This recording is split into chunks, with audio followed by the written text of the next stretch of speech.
Hello guys, நாங்கள் இப்போ எங்கே நிற்கிறோம்னு பார்த்தீங்கன்னா திருகோணமலை டவுனில் நிற்கிறோம். இதுதான் திருகோணமலை டவுன். நாங்கள் இப்போ என்னத்துக்கு வந்திருக்கோம்னு பார்த்தீங்கன்னா இன்றைக்கு ஸ்ரீ பத்திரகாளியம்மன் தேர் திருவிழா ரதோத்சவம்னு சொல்லுவாங்க. அதை பார்க்கத்தான் வந்திருக்கோம். வாங்க கோயிலுக்கு போய் பார்ப்போம் எப்படி இருக்குண்டு. இப்போ நான் கோயிலுக்கிட்ட வந்துட்டோம். பார்த்தீங்கன்னா 2 பக்கம் ஆட்டோக்கள் வாகனங்கள்லாம் பார்க் பண்ணியிருக்குது. இன்னும் கொஞ்சம் தூரம் போனால் கோயில் வந்துடும். இப்போ கோயிலுக்கிட்ட வந்துட்டோம். ஆனால் இதுக்கு வெளியில் நாங்கள் பைக் பார்க் பண்ணிடலாமல் இருக்குது. அதால் பார்த்து தெரிகிறோம் பைக் எங்கே பார்க் பண்ணலாம்ண்டு. இதுதான் கோயில். நாங்கள் இப்போ பைக்கை கொண்டு போய் பார்க் பண்ணிவிட்டு கோயிலுக்குள்ளே போவோம். பாருங்க எவ்வளோ சனம் நிற்குதுண்டு. இது முன்னுக்கு இருக்கிறது சின்ன பிள்ளையார் கோயில் உண்டு, அது பின்னுக்கு இருக்கிறதான் கோயில். வாங்க நாங்கள் பைக்கை பார்க் பண்ணிவிட்டு வருவோம். வந்து கோயிலில் எப்படி தேர் திருவிழா நடக்குதுன்னு பார்ப்போம்.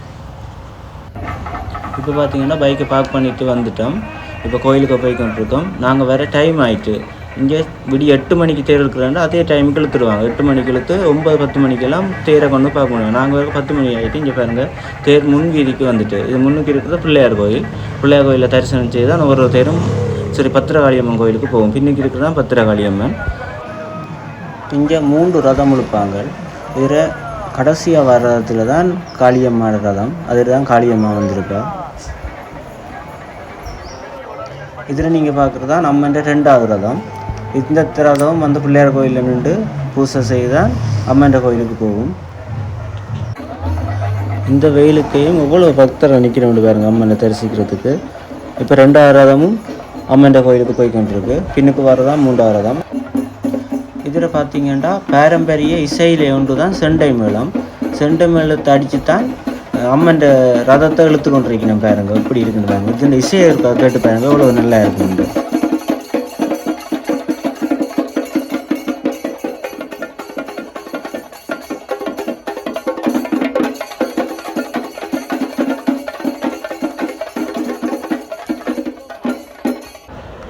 இதில் பார்க்குற ரதம் தான் பெரிய ரதம். மற்ற 2 ரதத்தை விட இந்த ரதம் தான் பெரிய ரதத்துக்கு இருக்குது. எவ்வளோ பக்தர்கள் இழுத்து கொண்டிருக்கணும்னு பாருங்க இந்த ரதத்தை. இதுதான் அம்மன் ரதம்.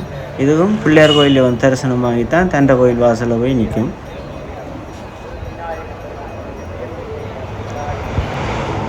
இப்போ பார்த்தீங்கன்னா கோயிலில் முன்வீதியில் போய் ரதம் நின்றுட்டு இனி பக்தர்களோட அர்ச்சனைகள் எல்லாம் செய்வாங்க.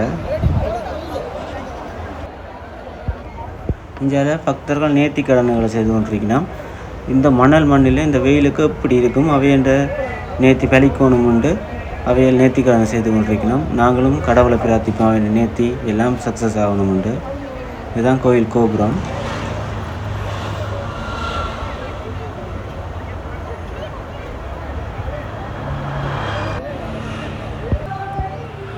அவை நேர்த்தி எல்லாத்தையும் முடிச்சுட்டு பக்தர்கள் கடைசியாக தேங்காய் உடைச்சி வழிபட்டு கொண்டிருக்கணும். பாருங்கள்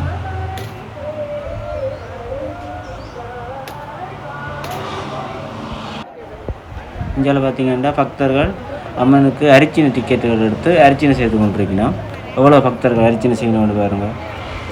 இதுதான் அம்மன் ரதத்துக்கு இருக்கிற அம்மனுக்கு அரிச்சனை டிக்கெட்டுகளை கொடுத்து அரிச்சனை செய்து கொண்டிருக்கணும். பக்தர்கள் எல்லாம் பழங்கள் பால்கள் எல்லாம் வாங்கி கொண்டு வந்து ஐயர்கிட்ட கொடுக்க ஐயர் அரிச்சனை செய்து கொடுக்க.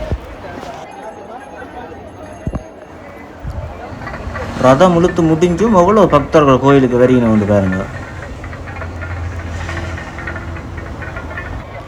கோயில் வளாகத்தை சுற்றி தாக சாந்தி நிலையம் எல்லாம் கணக்க போட்டிருந்தவையல். இது நன்கொடையாக வணங்கி கொண்டிருந்தவையல். எவ்வளோ பக்தர்கள் வந்து இந்த வெயிலுக்குள்ளே இந்த தாக சாந்தி நிலையத்தில் மோர் ட்ரிங்க்ஸ் எல்லாம் குடித்து போனதை பார்க்கக்கூடிய மாதிரி இருந்துச்சு. கோயிலுக்கு முன்னுக்கு பெரிய நந்தியில் சிலை ஒன்று இருந்தது, மரத்தால் செய்யப்பட்ட. எவ்வளோ பெரிய சிலை ஒன்று பாருங்க. அம்மனுக்கு பச்சை சாத்தி உள்ளே கொண்டு போயிட்டோம். இப்போ உள்ளே போய் அம்மன் எப்படி இருக்கான்னு பார்ப்போம் வாங்க. இப்போ கோயிலுக்குள்ளே வந்துட்டோம். அம்மனுக்கு பச்சை சாத்தி இப்போ உள்ளே வந்து வழிபாடு நடந்து கொண்டு இருக்குது. எவ்வளோ அழகாக இருக்குன்னு பாருங்கள். இது ஒரிஜினல் பூ, இயற்கையாகவே உருவாகின பூக்களால் எடுத்து அம்மனுக்கு மாலை போட்டு அம்மனை அலங்கரித்து வச்சிருக்கணும். எவ்வளோ வடிவாக இருக்குன்னு பாருங்கள் இந்த காட்சி. நட்டுவமேல நாதஸ்வர இசையோட இப்போ அம்மனுக்கு வழிபாடு நடந்து கொண்டு இருக்குது.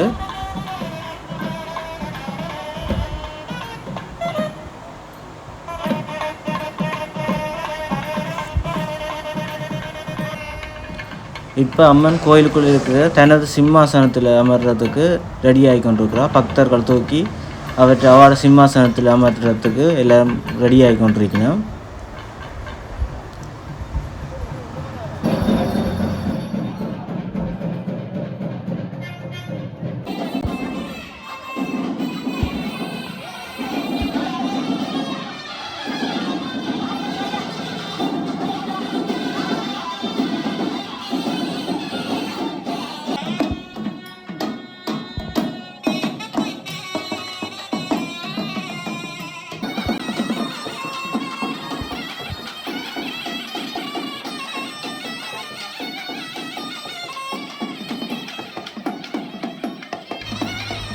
இப்போ கோயிலுக்கு இருக்கிற வசந்த மண்டபம் என்று சொல்கிற அவட சிம்மாசனத்தில் கொண்டு போய் அம்மனை வைக்கணும் பாருங்க. இப்படி அழகாக இருக்குது அந்த காட்சி. பக்தர்கள் எல்லாம் கும்பிட்டு கொண்டு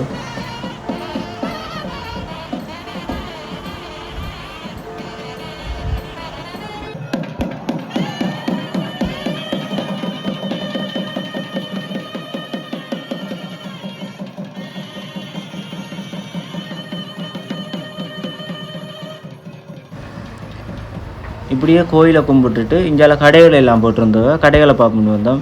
வேறு பாட்டா கடை இருந்துச்சு, டிஷர்ட் கடை இருந்துச்சு, ஃபேன்சி கடை இருந்துச்சு, தேவையான தளவாட கடைகள் இருந்துச்சு.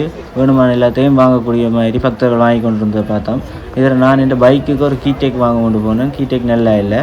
பிறகு பார்த்தேன் ஒரு கிளிப் இருந்துச்சு. அந்த கிளிப்பு வாங்குவோம் உண்டு என் பைக்குக்கு வாங்குவோம்னு பார்த்தேன். இதில் ரெண்டில் உண்டு இது நல்லா இருக்கும்னு பார்த்துட்டு அந்த வெள்ளை கலர் கிளிப் எடுத்துட்டேன். என் பைக்குக்கு நல்லா இருக்கும். முன் கண்ணாடியில் கொடுவேன். இப்படியே இந்தியாவில் பார்த்தா ஒரு கண்ணாடி போத்திலுக்குள்ளே பைட்டர்ன்ற ஒரு மீன் ஒன்று வச்சு வளர்த்து கொண்டு இருந்தவ. அந்த கண்ணாடி போத்தில் நல்ல வடிவான போத்தில் உள்ள பூ எல்லாம் வச்சு நல்ல வடிவாக இருந்துச்சு. அது எனக்கு ஆசையாக தான் இருந்துச்சு. 1200 சொன்ன லைட் எல்லாம் போட்டு கிடந்தது. ஆனால் இதை கொண்டு போய் இந்த தண்ணி கண்ணாடி போத்திலுக்குள்ளே இந்த மீன் நிற்கிறதுக்கு இடம் காணாது. இப்போ நான் இதை வீட்டை கொண்டு போய் வளர்த்தேன்னா அந்த எனக்கு தாம்பாவும் இந்த மீனோட கூட இடம் காணா. அப்போ அப்படியே வச்சுட்டு வீட்டை வந்துட்டேன். ஓகே, அடுத்த காணொலியில் சந்திப்போம். பாய். இதோட இந்த காணொலியை முடிப்போம். பாய்.